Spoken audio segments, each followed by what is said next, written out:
મિત્રો, કેમ છો? બિટ્ટુ કિચનમાં આપનું સ્વાગત છે. તો આજે આપણે તમારા માટે લઈને આવ્યા છીએ આઈસ્ક્રીમ. તો ચાલો જાણી લઈએ રેસીપી. 1 લીટર દૂધ, 100 ગ્રામ મલાઈ, 600 ગ્રામ ખાંડ, 100 ગ્રામ કાજુ,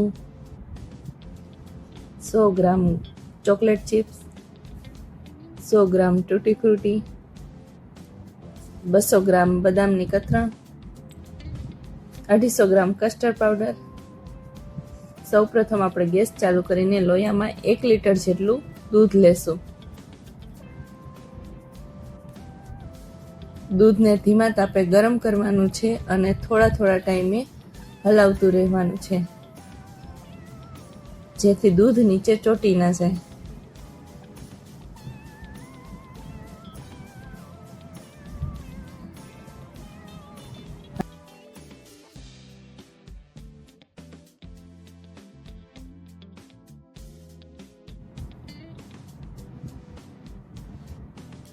હવે તમે જોઈ શકો છો દૂધ આપણું ગરમ થઈ ગયું છે, એટલે હવે દૂધમાં આપણે ખાંડ નાખીશું.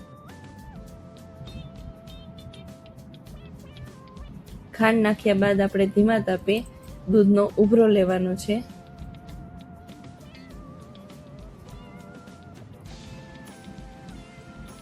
આપણે તેને સતત હલાવતું રહેવાનું છે.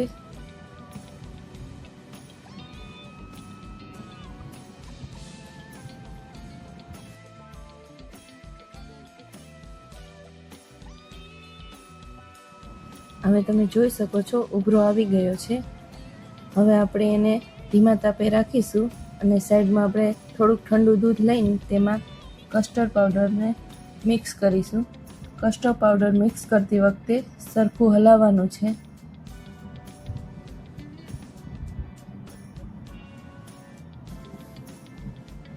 એકદમ ફીણી લેવાનું છે આપણે, એટલે દૂધમાં કસ્ટર્ડ પાવડર મિક્સ થઈ જાય.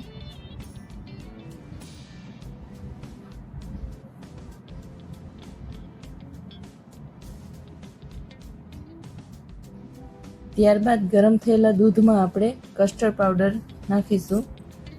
તે મિશ્રણ નાખ્યા બાદ દૂધને સતત હલાવતા રહીશું, જેથી દૂધમાં આપણો પાવડર સરખો મિક્સ થઈ જાય.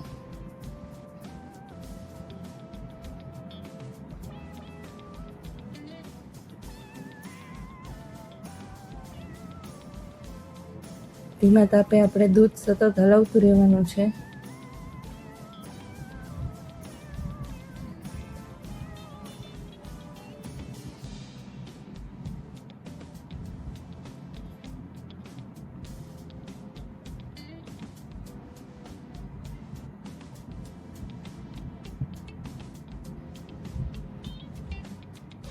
હવે તમે જોઈ શકો છો દૂધ આપણું કસ્ટર્ડ પાવડર દૂધમાં એકદમ મિક્સ થઈ ગયું છે. મિક્સ કર્યા બાદ આપણું દૂધ 5 મિનિટમાં એકદમ ઘાટું થઈ જશે.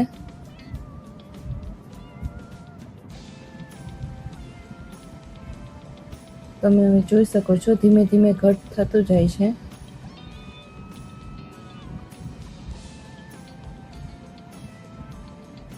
દૂધ એકદમ ઘાટું થઈ ગયું છે. હવે આપણે તેને ઠંડુ થવા રાખી દેશું. ત્યારબાદ આપણે એક બાઉલમાં મલાઈ લેશું અને તેને એકદમ ફીણી લેવાની છે.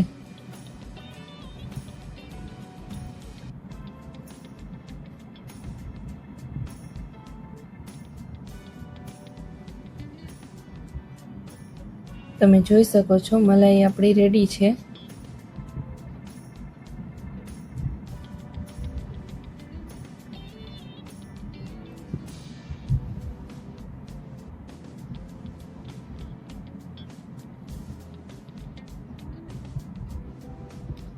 ત્યારબાદ આપણે દૂધને એક તપેલીમાં લઈને આ રીતે ફોઇલ પેપર રાખી તેને ફ્રીઝરમાં ઠંડુ થવા રાખી દેશું.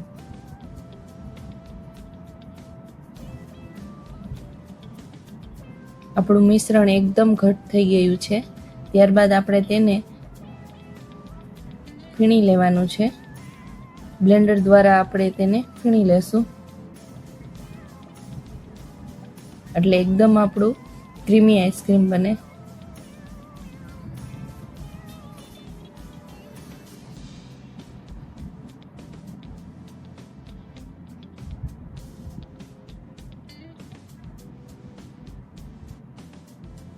ત્યારબાદ આપણે તેમાં મલાઈ ઉમેરીશું. મલાઈ નાખતી વખતે સતત હલાવતું રહેવાનું છે, જેથી મિશ્રણ આપણું એકદમ મિક્સ થઈ જાય. મલાઈ નાખ્યા બાદ આપણે તેને પાછું ફેણી લેવાનું છે.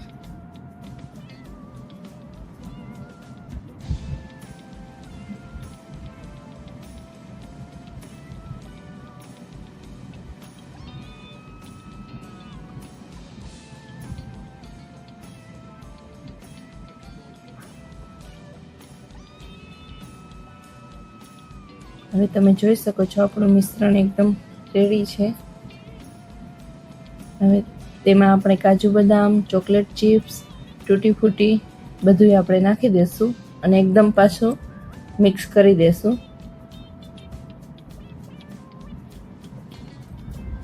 ત્યારબાદ પાછા આપણે એક બાઉલમાં લઈને ફોઇલ પેપર રાખી દેવાનું છે અને 5 થી 6 કલાક જેટલું ફ્રીજમાં મૂકી દેવાનું છે.